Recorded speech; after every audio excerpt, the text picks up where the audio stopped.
Short video with the Motion Picture Refit Enterprise.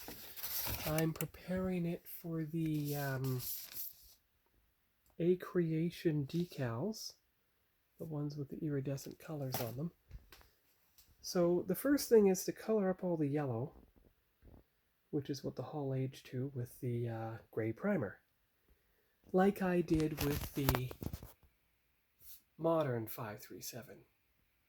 But then, of course, you go over it with the white, and these are the only Tamiya whites I have left, because now you know they don't ship Tamiya to Canada, but that's why I bought some Martha Stewart paint while I could.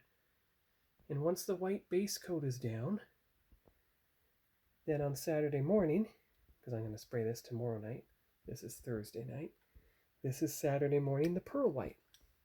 And then we'll see the true difference of what the pearl white hull on top of a white base coat on top of a gray primer looks like, compared to a light gray primer with pearl white on top, just pearl white. That's the difference between the Enterprise A and the Refit.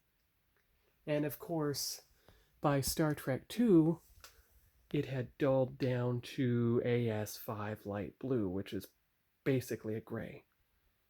And you can see how subtle the decals are here, but there's no iridescent or pearlescent colors on them, except, of course, on the bottom. But look, from this angle, those ones on the bottom saucer look normal. You can't see the colors, except there. Now you begin to see something. And if you move the ship over, oh, well, here you go. Here's a motion picture view for you. Now you begin to see some of the colors, you see. Iridescent. But you see, because it's in shadow, you don't see a lot of the color, just like in the motion picture. So now we know that it won't look like a colored egg. So that was just a successful iridescent painted on decal test with the Graphicon Enterprise for the refit.